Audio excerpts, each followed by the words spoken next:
જય આદિવાસી, જય જવાન, જય જવાન.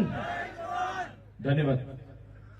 આજના ગુજરાત જોડો જનસભામાં મારી સાથે ઉપસ્થિત આમ આદમી પાર્ટીના યુવા નેતા અને વિદ્યાર્થીઓના હર હંમેશ સાથી એવા યુવરાજસિંહ જાડેજા, સાથે મારા સાથી મિત્ર અને નર્મદા જિલ્લાના આમ આદમી પાર્ટીના પ્રમુખ એવા નિરંજનભાઈ વસાવા, સાથે છોટાઉદેપુર જિલ્લાના આમ આદમી પાર્ટીના પ્રમુખ એવા રાધિકાબેન રાઠવા, સાથે નસવાડીના સંખેડા વિધાનસભાના પ્રભારી એવા રંજનભાઈ, સાથે નાનુભાઈ, નસવાડી તાલુકાના પ્રમુખ એવા ઈશ્વરભાઈ, સાથે યુવા આગેવાન એવા રસિકભાઈ અને મંચસ્થ ઉપસ્થિત તમામ આગેવાનો, વડીલો અને સાથે મારી સામે ઉપસ્થિત થયેલા મારા પિતા તુલ્ય મારા વડીલો, મારા માતા તુલ્ય મારી માતાઓ, યુવાનો અને ભૂલકાઓ બધા માટે એકવાર જોરદાર તાળીઓ પાડી લઈએ આપણે.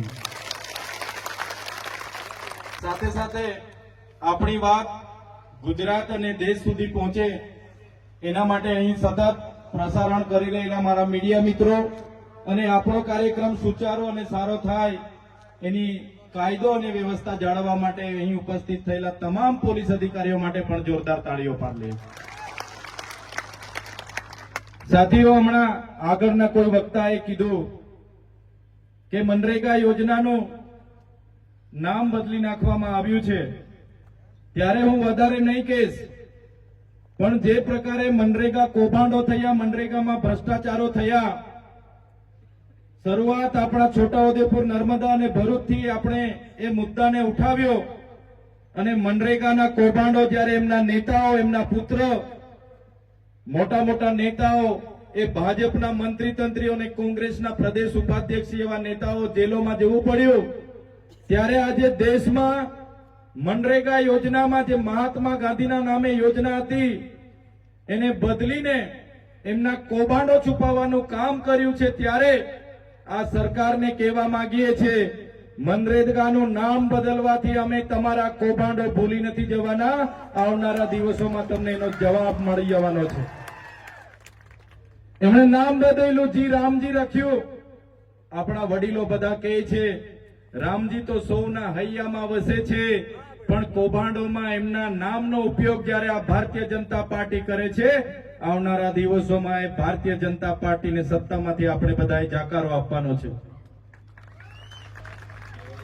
સાથીઓ, હમણાં અમારા ડેડિયાપાડામાં દેશના વડાપ્રધાન શ્રી નરેન્દ્રભાઈ મોદીજી આવ્યા. દેશના વડાપ્રધાન શ્રી જ્યારે આપણા વિસ્તારમાં આવતા હોય એમને આવકારીએ છીએ.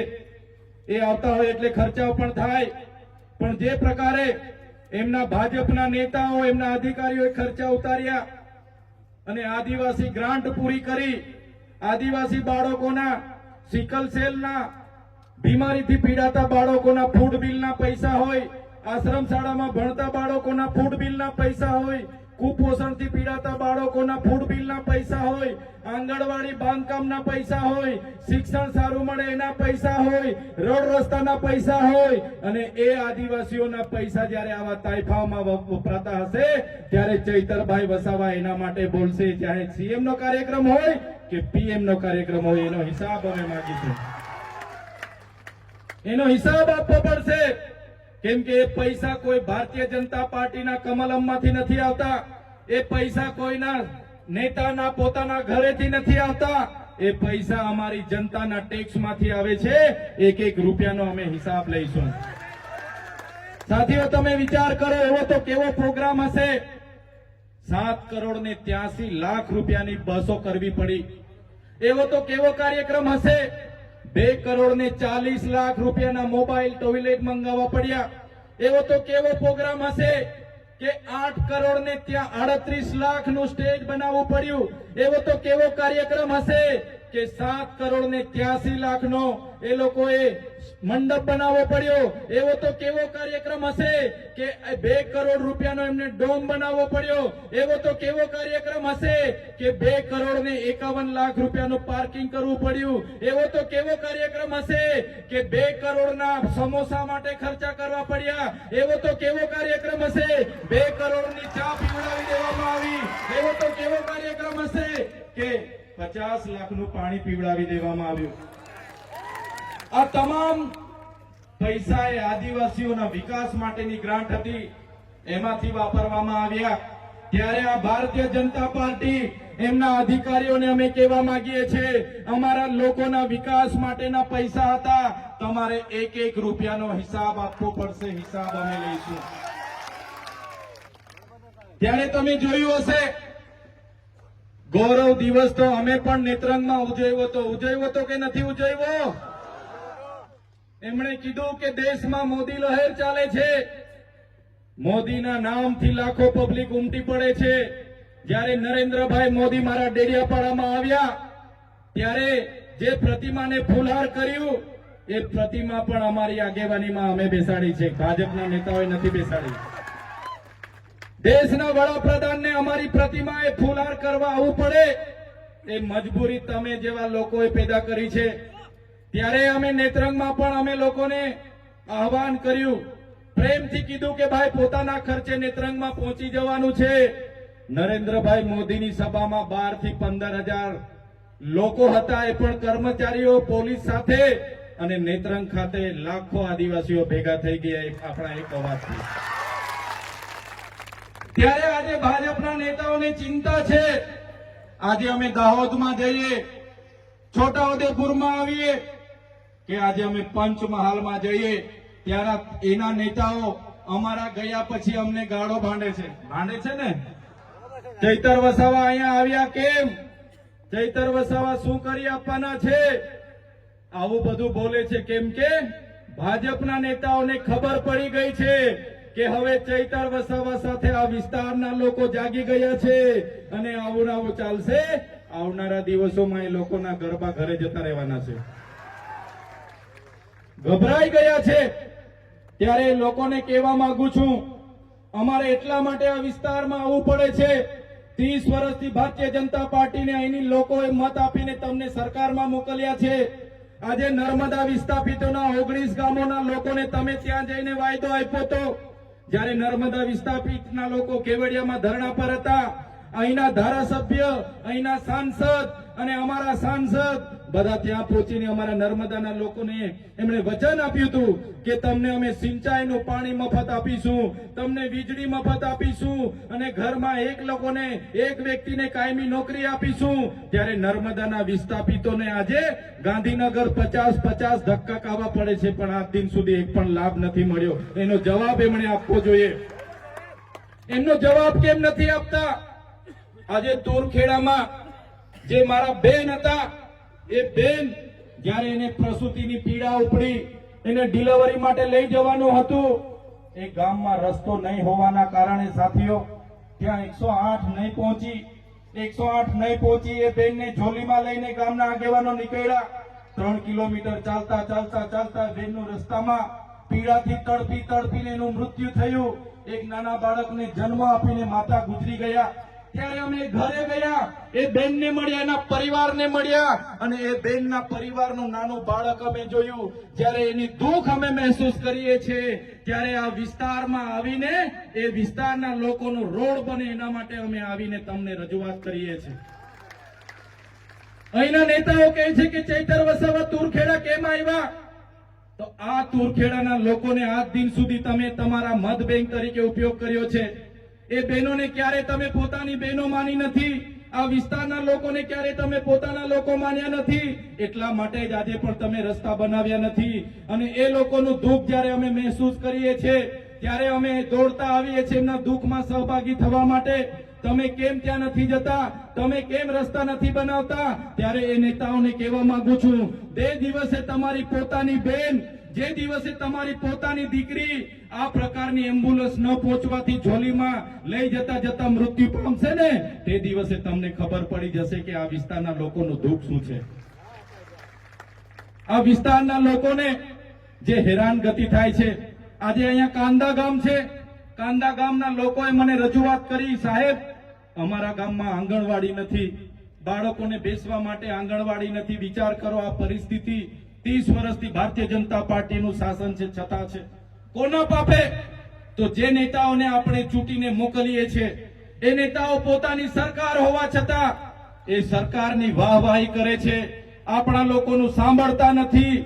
એ જાહેર વિસ્તારમાં નર્મદાનું પાણી મળે એના માટેની રજૂઆત હોય, નર્મદા વસાહતવાળાને વળતર મળે એની માટેની રજૂઆત હોય, આપણને સારા શિક્ષકો મળે એની માટેની રજૂઆત હોય, આપણા બાળકોને સારી શાળા મળે એની માટેની રજૂઆત હોય, આ વિસ્તારના બાળકોને કુપોષણ દૂર કરવાની રજૂઆત હોય. આ લોકોનું એમના સરકારમાં ચાલતું નથી. આ લોકો અહીંયા આવીને તમારી સામે દાદાગીરી કરે છે, પણ સરકારમાં આ લોકોનું ચાલતું નથી. આ લોકો ચાવીથી ચાલતા રમકડાની જેમ જ છે, બીજું કંઈ આ લોકોથી થવાનું નથી. ત્યારે અમારી સભામાં જ્યારે મોટે ભાગેના લોકો આવે તો ભારતીય જનતા પાર્ટીના નેતાઓ એમના લાગતા વળગતા ભૂમાફિયાઓ બુટલેગરો અમારા લોકોને ડરાવવાની વાત કરે છે. કહે છે કે ભાઈ આજે તમે ચૈતરભાઈ વસાવાની સભામાં કેમ ગયા હતા, કેમ તમે ભાષણ સાંભળવા ગયા? હવે તમને ઝૂંપડું નહીં મળશે, હવે તમે મનરેગામાં રોજગારી નહીં મળશે, અમે તમને જોઈ લઈશું. ડરાવે છે, ધમકાવે છે, ને અમારો માણસ નબળો હોય એને મારી પણ દે છે. ત્યારે આ ભાજપના નેતાઓને કહેવા માંગુ છું, આ ચૈતર વસાવાની ટીમ છે, અરવિંદ કેજરીવાલની ટીમ છે, આ કોઈ કોંગ્રેસ વાળા નથી. અમારા લોકોને હવે પછી તમે હાથ લગાડશો, તમારા બધાના મોર બોલાવી દઈશું. અમે મોર બોલી જશે આવનારા દિવસોમાં, બધાને છોડવાના નથી. ત્યારે આ વિસ્તારના 28 ગામોમાં હવે હાઇડ્રો પ્રોજેક્ટ આમણે મંજૂર કરી દીધો. ભાજપના સરપંચોએ બારોબાર ઠરાવો આપી દીધા, ભાજપના તાલુકા પ્રમુખે બારોબાર ઠરાવ આપી દીધો, જિલ્લા પ્રમુખે મંજૂરી આપી દીધી, અને હાઇડ્રો પાવરનો પ્રોજેક્ટ આવે છે. ખબર છે ને બધાને? 28 ગામોના લોકોનું સર્વે થાય છે. કલેક્ટર અને એમના એસપી પોલીસનો ઉપયોગ કરીને બળજબરીપૂર્વક ત્યાં ગ્રામ સભાઓના ઠરાવો માંગે છે, જમીનોના સર્વે કરાવે છે, અને અદાણીને અંબાણીને આ વિસ્તારની જમીનો આપવાની વાત કરે છે. ત્યારે આ ભાજપના નેતાઓને, એમના મંત્રીઓને, એમની કલેક્ટરને, એમના એસપીને હું કહેવા માંગુ છું, અમારો આદિવાસી સમાજ એ સંવિધાન અને સંવાદમાં માનનારો છે. જે દિવસે અમારા સમાજને તમે આ પ્રકારની જમીનો છીનવવાની વાત કરશો, હાઇડ્રોજન પ્રોજેક્ટના નામે જમીનો લેવાની વાત કરશો, તે દિવસે અમારા તીરકામઠા, પાલિયા અને ભાલા લઈને અમે રોડ પર ઉતરીશું. તમારી પોલીસ, તમારું જંગલ ખાતું અને તમારા કલેક્ટર પણ અહીંયા ઉભા નહીં રહેશે. અમે અમારા ઘરમાં આ ભાલા, પાલિયા અને ધારિયા અને તીરકામઠા એ કોઈ શણગાર માટે નથી મૂક્યા. જે દિવસે અમને જરૂર પડશે એ દિવસે ભાલા, પાલિયા, તીરકામઠા લઈને અમે રસ્તામાં બી ઉતરીશું.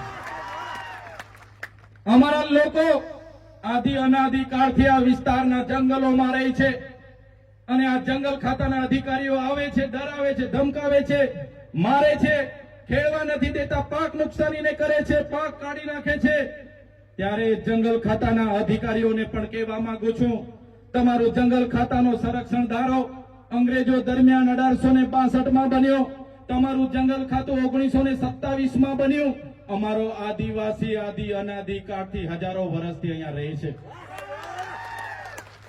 તમારી સરકાર પણ નહોતી, તમારું જંગલ ખાતું પણ નહોતું, તમારું પોલીસ ખાતું પણ નહોતું. એના પહેલા આદિવાસી અને જંગલ અહીંયા હતા, અને એ જંગલો અમારા આદિવાસીઓએ સાચવેલા છે. ત્યારે આજના મંચ પરથી જંગલ ખાતાવાળાને પણ કહેવા માંગુ છું, કાન ખોલીને સાંભળી લે. અમારા ખેડૂતોના બાકી પેન્ડિંગ દાવાઓ છે, તાત્કાલિક ધોરણે મંજૂર કરી દે. જેટલા પણ અમારા ખેડૂતો જંગલની જમીન ખેડે છે એમને હેરાન કરવાનું બંધ કરી દે. નહીં તો જે દિવસે અમે આ રસ્તા પર ઉતરીશું ને તે દિવસે તમારું જંગલ ખાતું પણ અહીંયા નજરે નથી પડવાનું. અમે આઝાદીમાં લડત આપી, અમે ગુરુ ગોવિંદજી અમારા માટે લડ્યા છે, આદિવાસી માટે રૂપસિંહ નાયક લડ્યા છે, ભાઈજી બારિયા લડ્યા છે, બાબલિયા બારિયા લડ્યા છે, અમારા માટે રવજી નાયક લડ્યા છે, અમારા માટે બિરસા મુંડા લડ્યા છે, અમારા પૂર્વ ટાટિયામાં ખાજ્યા નાયક લડ્યા છે, અમારા માટે જલકારી બાઈ લડ્યા છે. જે પણ આઝાદીના લડતમાં અમારું યોગદાન હતું, આઝાદી પછી પણ અમારું યોગદાન એટલું બધું છે. અમે નર્મદા ડેમોમાં અમારી જમીનો આપી, અમે એની નહેરોમાં જમીનો આપી, આ વિસ્તારના રોડ રસ્તામાં જમીનો આપી, કોરિડોર અને નેશનલ હાઈવેમાં જમીનો આપી, અમે સ્ટેચ્યુ ઓફ યુનિટીમાં જમીનો આપી, અમે તમામ જગ્યાએ દેશના વિકાસ માટે જમીનો આપી. અને આજે અમારા લોકોને ફરી વિકાસના નામે વિનાશ તરફ લઈ જવાની વાત કરશો તો આ વિસ્તારમાં હવે સંવિધાન અને સંવાદની વાત નથી, આ વિસ્તારમાં હવે આરપારની લડાઈઓ કરવા માટે અમે તૈયાર છીએ. જે દિવસે જરૂર પડશે અમે અમારા ઓજારો સાથે ગાંધીનગર તરફ પણ કૂચ કરીશું અને અમને જરૂર પડશે એ દિવસે ગાંધીનગરમાં નેપાળવાડી કરવા માટે પણ અમારી તૈયારી છે. અમે કોઈનાથી ડરતા નથી અને અમારા તમારા જેવા ખાણ માફિયાઓ બુટલેગરો ના સહારે અમારો કમલમ અમારું ચાલતું નથી.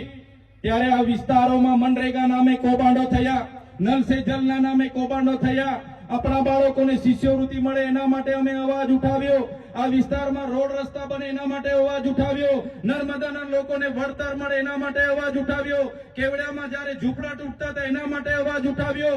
આ વિસ્તારના લોકોનો અવાજ અમે સડકથી લઈને સદન સુધી બોલીએ એટલે આ ભારતીય જનતા પાર્ટીની સરકારને એમના નેતાઓને ગમતું નથી. સાથીઓ, તમે બધાએ જોયું હશે, અમને પણ જેલોમાં મોકલવામાં આવ્યા. એક વાર નથી, ચૈતરભાઈ વસાવા પર 19 વાર ખોટી એફઆઈઆરો કરવામાં આવી છે. છતાં ચૈતરભાઈ વસાવા એટલા હિંમતથી લડે છે, એટલી તાકાતથી લડે છે કેમ કે ચૈતરભાઈ વસાવા સાથે તમારા જેવા વડીલો અને યુવાનો માતા બહેનો આશીર્વાદ. હમણાં પણ મને જેલમાં નાખવામાં આવ્યો. મને રાતે મારી ડેડિયાપાડાથી પોલીસ દ્વારા પકડવામાં આવ્યો, બળજબરીપૂર્વક ખેંચીને મને જીપમાં બેસાડવામાં આવ્યો. મને રાજપીપળાની જૂની જેલમાં રાખવામાં આવ્યા. મારા સાથી મિત્રો, મારા કાર્યકર મિત્રો